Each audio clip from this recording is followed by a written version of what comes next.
City News is brought to you by East Brewster Lawyers Rotorua, celebrating 100 years of legal excellence and innovation.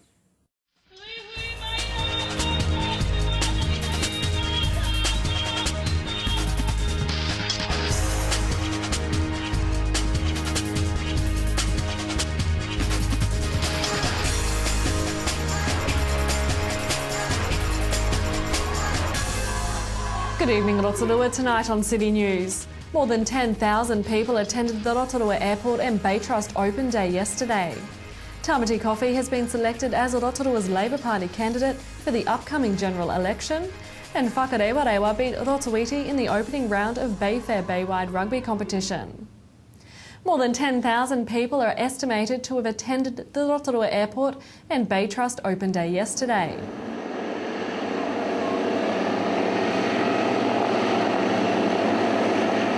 The Open Day was held to help celebrate the airport's 50th anniversary, to highlight the work of Bay Trust Rescue Helicopter and to showcase the range of activities that take place at the site.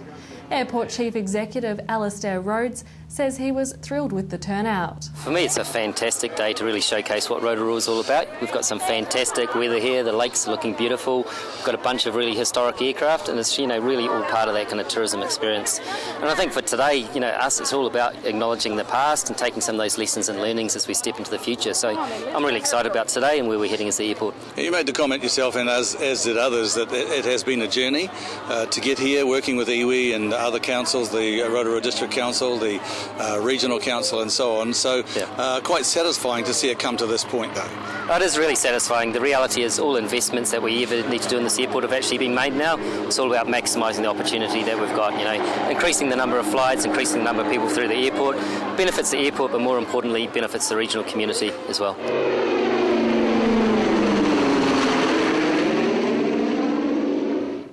Tamati Coffee has been selected as Rotorua's Labour Party candidate for the upcoming general election. Mr Coffee, a former television star, told City News his true passion was politics and he was ready to embark on a career in Parliament. He says Labour principles are his principles. And Rawiri Waititi has been selected as the Labour Party's candidate for the Waiariki electorate this general election. Mr Waititi says Labour can deliver good jobs for the region. The new section of State Highway 33 between Painaroa and Rotorua has been officially blessed by local hapu Ngāti Pikiau and Rotorua Mayor Steve Chadwick. We're really thrilled to see this completed and completed on time and to budget. And well done to the team for that work. But for us, what do we see and what do we feel? We've made this bit of road much, much safer for those journeying on this road, and the transport movements here, not only the safety, are starting to justify us looking at this road and corridor with new eyes really. As a region, if we've sat at 0.01% growth, these corridors are very important for us in Rotorua. This $3.6 million realignment project, known as the Sun Valley Curves Realignment, started in early November 2012. Mayor Chadwick says the road was a significant connection for north-south travellers and something to be proud of. In sport tonight, the Waikato Bay of Plenty Kia Magic are now 5 for 5 in the ANZ Netball Championship after beating the West Coast Fever 65-48 in Tauranga last night. The Magic next meet the Pulse in Hamilton next Monday night, with their Rotorua game against the Queensland Thunderbirds set down for Sunday, April the 27th. And in local rugby, Whakarewa have walked away with first-round bragging rights over Rotoiti with their win 14-6 on Saturday. The Baywai rugby competition kicked off on Saturday with the two local teams going head-to-head at Emery Park. This week, Rotoiti are away playing Rangiuru with Whakarewa hosting Greaton Marist at Puranga Park. To your weather update. Tonight will be fine with light winds and an overnight low of 10. For tomorrow, Tuesday, morning fog, otherwise fine, light winds, a high of 23 and a low of 12. And the outlook for Wednesday, morning fog and then fine, light winds, a high of 21 and a low of 11. And the marine weather for Tuesday, variable 5 knots becoming northerly 10 knots for a time in the afternoon, with waves less than half a metre, mainly fine with some morning cloud or fog. And remember, for program listings or to watch City News online, Visit our website tvrotorua.co.nz or you can see updates on our TV Rotorua Facebook page. Coming up after the break, we find out about Community Rotorua, we talk with Hemi Bennett about Party in the Park event, and in police matters, Alan Solomon catches up with Sergeant Brendan Keenan.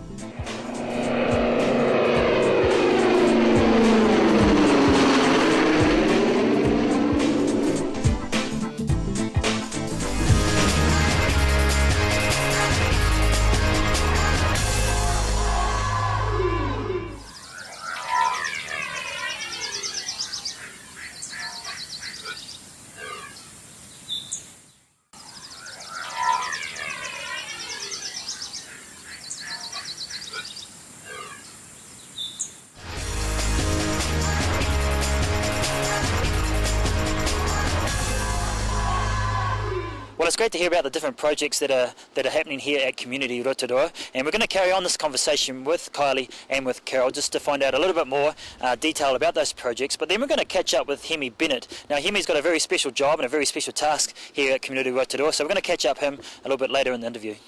Hi, Carol and Kylie, thanks for joining us today. Now, what's the nuts and bolts of Community Rotorua? Yeah, Community Rotorua actually stands on the shoulders of Roscoe, which was previously a social services council, and most areas in the country have had these social services councils. So 30-year history, we've transformed it to make it more, to update it in terms of what's happening in the voluntary community sector, but there's a 30-year history, so we're benefiting from that, and we're going forward. We're promoting community at its best. So what sort of things are you promoting? We certainly promote capacity building for organisations so they can do the best job they can do. We've got our resources are such at the moment that we have to choose our projects, but our key projects at the moment are looking at developing a community hub, an area where people can come and go and be supported in terms of developing their organisations or their communities, and be a hub where people can collaborate, share ideas, and also maybe encourage business as well. So it's not just community voluntary sector.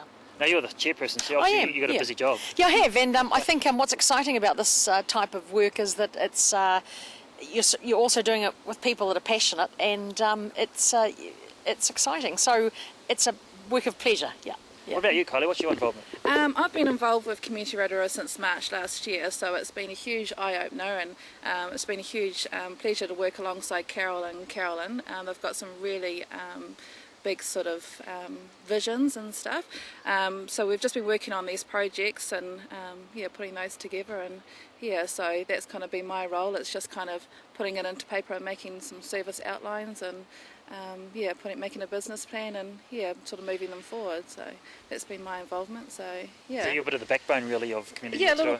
little bit. Steered by these ladies. So it's been really good, and had the opportunity to go to a funding expo the other week to meet some more people that are involved in organisations and learn about their projects and stuff. So we had our seminar last night to sort of learn a bit more about that and where Community Rotorua can fit in with those people, and Right, we'll come back to that seminar, Kylie, but right now I just saw you look at the list of the projects, so just go through some of those, Carol. Yeah, I think one exciting one is Mentor the Treasurer, which is going to be an online really support service for probably the bottom tier of community organisations that struggle with treasurers to do the job well.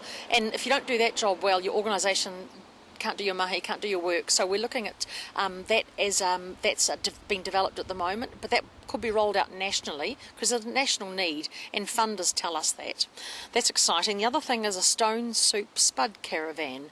We're going to be we're exploring what a term endeavour in social enterprise, which means you have a business that makes money for your cause, your organisation, and the profit and the assets aren't privatised. So it's stone soup is the fable about we can do a lot together with not much at all, but if we share and we're there for each other. So it's a great lesson. So we're hoping to promote the message and sell damn good spuds. Cool. And obviously sustainability is in there because, like you said, running on smell of a naughty rag. Yeah, and some funders too have. There's a change within the social investment sector where people giving money to our organisations are getting more proactive. It's been too reactive. So we're promoting that as well. Social return on investment. One of the things that's critical in our area is how do you show the difference you're making? How do you evidence it? So there's some wonderful methods. One we're particularly promoting at the moment is getting good press in Aussie and UK, Canada, called social return on investment. So we'll be able to tell you the social value organisations add in quite a robust way. That's a big project. That's exciting. Yeah, well, it's the good thing is again, people have been doing this for about 5 to 10 years around the rest of the world, so we're kind of building on that experience. Yeah, and age-friendly, would you like to talk about the age-friendly one, Carly? Yeah, age-friendly. So we're going to follow Tauranga's lead in that. We had Carol Gordon come to Rotorua last year and just do an introduction on the topic and how she's done it in Tauranga. So age-friendly is basically creating an environment that enables elderly to be an active part of their community. And to do this is by identifying proven strategies, implications and opportunities, promoting information and putting that into place. So yeah, so that's a biggie in itself too. So do well. I guess, and some people have said we're kind of like a chamber of commerce for the business sector. We're the chamber of commerce for the voluntary community sector.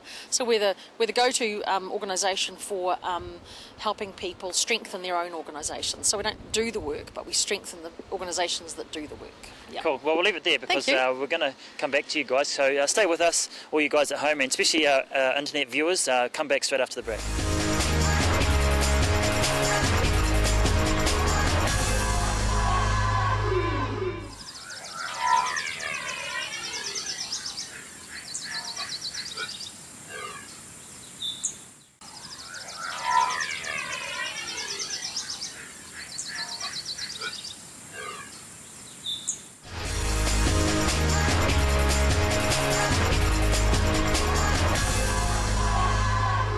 Well, thanks for joining us again, ladies. Now, when we left off in the last story, we were talking about the different projects that are coming up here in the Rotorua. We didn't get to finish it really because you guys are doing so much. So what's next? I think one of the really critical pieces of work we're doing is mapping, what we call mapping the sector. And what we're saying is we really need to know in our community, in the community voluntary sector, who's out there and who's doing what, because where are the overlaps and where are the gaps. Then we need to go to the council and say, this is the capacity in this town for the kind of work, with the kind of work, whether it be family violence or whether it be looking after people after strokes or, working across age groups in terms of supporting people, and go to the council and say, what's the plan? So certainly we're proactive about being involved with local council and saying this is our contribution to making great community and sustaining great community. So it's a big one, but it's certainly we need to know to start with, like a yellow pages, who's out there, who's doing what, and that will be made available electronically. Yeah. Well, with our job here at TV Rotorua, we're talking to community groups, every day, and we're always out meeting people. So I'm guessing the relationships that's key. That has to be vital, especially in the role that you guys are doing. Absolutely. Yeah. And I think that's why we sort of like try and run some presentations and workshops to try and sort of get people from community organisations to come along to them, and it's not only a good chance to listen to the speakers, but it's a good chance to mingle at the end and get involved. So and sometimes funders too have a much clearer picture of who's out there, who's doing what when they go to invest their money. They want return on the investment. Where are they?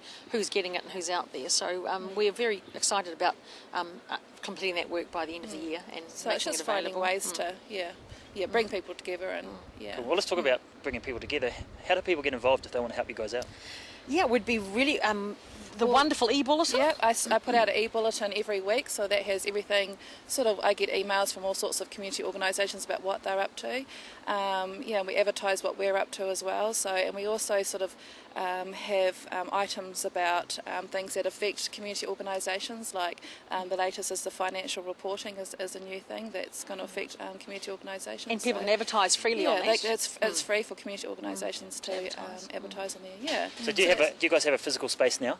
Yes, we've got a small office in Community House. So not ideal. We would actually like to be within the hub. That would be our home base where we'd like it to be. But that's on the plan. Yeah. Cool.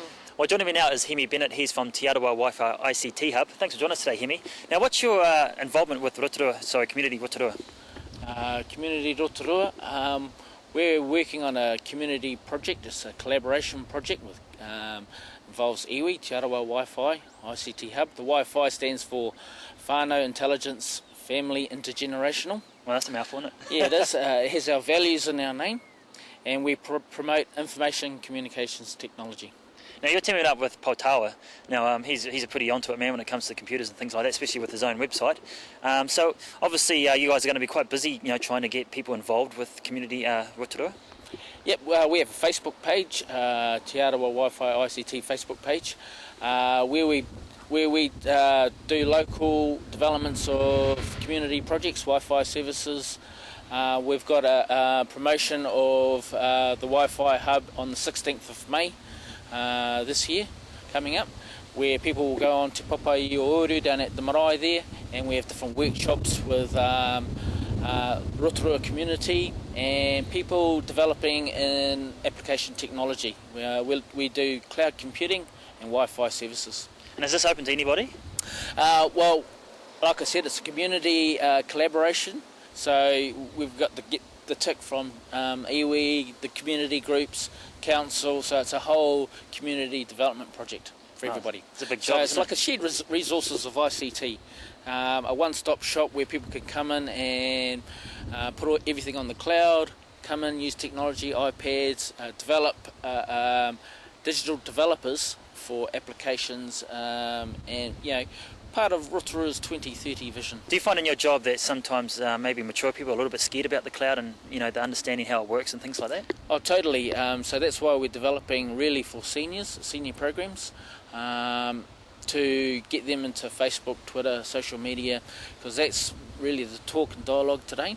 And we're about getting their interest, community input, and especially from our senior developers, because we can take them into the next generation of computers. Hemi, I know you guys have been busy with all the different projects that you guys are running. If someone wants to get involved with ICT, or even volunteer their time, can they get hold of you? Yes, just go to our website, www.maoribusinesscommunity.co.nz. It used to be the Rugby World Cup, rotorua.com. And so we get all that traffic from Moldova, Seychelles, all those rugby nations that came here for the Rugby World Cup. So we're still getting that traffic, and we're going into sort of on-demand television, on-demand streaming services and stuff like that. Good stuff, Hemi. Appreciate your time. Thank you. Great, thank you.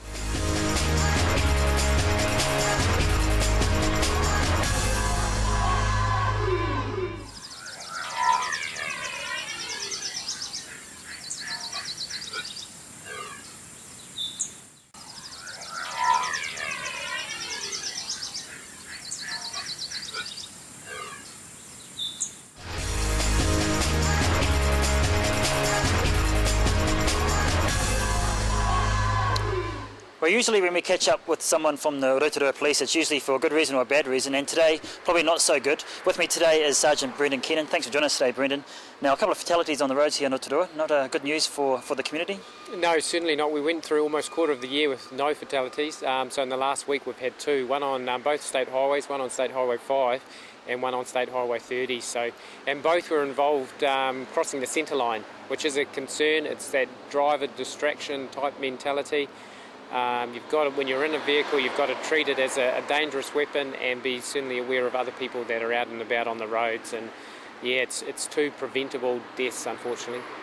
Yeah, that's a bit of a shame when that sort of thing happened. Do you know what these distractions were, or was it solely driver error? Yeah, at this stage they are under investigation, so we still are investigating the reason and the cause for why the driver has gone over the centre line, and sometimes these can come down to medical reasons as well, so we're not sure at this stage. It can be often sunstroke, medical reasons, distractions, so investigation's still continuing. Now, being heavily involved with the transport side of things with the police, is it your job to get hold of the family members? It is. More often than not, it's my staff that are involved and the frontline staff, and so it's traumatic for them as well. So they have to speak to family members, but also, as you can imagine, when we have a couple of fatalities in 1 week and it's the same section that's actually attending those, it really does affect them. So a big part of our job is obviously the welfare of those staff as well, and making sure those staff get help. Now, obviously, if this corner or this stretch of road is an issue and more accidents happen, what can the police do, to prevent things like this? We work pretty closely, or very closely, with our partner agencies, in particular the Rotorua District Council, and looking at what they call a safe system. So it's looking at the roads, driver behaviour, but also the roads, but also vehicles, and it's a whole. I guess it's a whole partnership approach.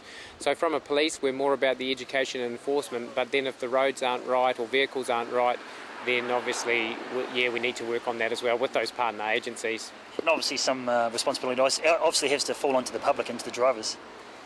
At the end of the day, yes, in these two cases it has been, I guess, user or driver error, crossing that centre line, and again, just whenever you get in behind the wheel of a car, treat every person as dangerous basically, and drive in that sort of defensive mentality. Cool. Well, let's just change gears here a little bit, Brendan. Legal highs are back in the news. There's a protest coming up here in Rotorua in a couple of weeks. Obviously still an issue here in our city. Yeah, definitely, and it's a real concern, and it seems to be coming to our attention more and more, and the big highlight or the big concern is how it's affecting our young people in the city.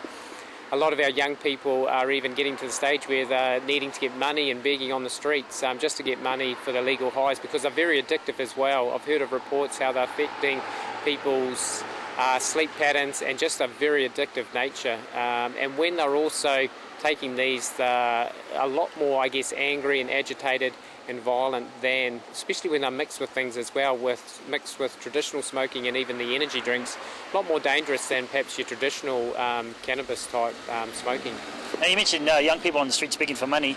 How much of an issue is that for maybe the shoppers here in town and shop owners and just the general public here in town? Well, I think it puts people under a lot of pressure.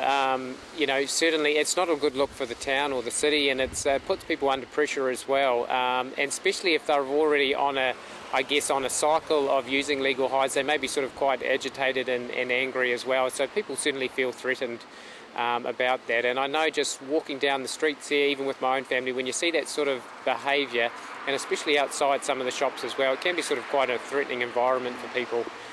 So some of the shops certainly is attracting a lot of unwanted attention, and for themselves as well. They're trying to combat it too. So when we talk about young people, are we talking about school-age kids or late teens? Yes, both there. We're sort of talking those sort of early through to late teens, that sort of age, yeah. Obviously there are users right up to, adults, but yeah, it's especially noticeable around our young people. How do you feel personally, Brendan, when you're out in the street and you got to deal with these young people, and really it's wasting a lot of police time? These kids are important, but police resources should be used or could be used somewhere else where things like synthetic drugs, which is totally preventable. How does that make you feel? Yeah, it's difficult, and police being like a lot of organisations, we've only got so much resource and so much resource to go around, and basically when we're putting resource into that area of the city, although it's a demand and a need at a time, it means that we can't be doing other preventable stuff, like that same officer can't be sort of on the highways or maybe needed at a certain domestic or something like that. So if we can not have our staff going to these type of incidences and concentrate on that preventative stuff, it would certainly be a lot better for us. Yeah, it certainly would. Well, Brendan, as usual, appreciate your time, and hopefully we can get these synthetic drugs banned, eh? That would be great. Thank you. No worries, thanks. That was Sergeant Brendan Keenan talking with our reporter Alan Solomon. And if you have news to share with us, give the station a call on 07 3488 984 or email news@tvrotorua.co.nz. And to watch the show again, visit our website and click on latest news. Thanks for watching tonight. From all the team at City News, Pomaria.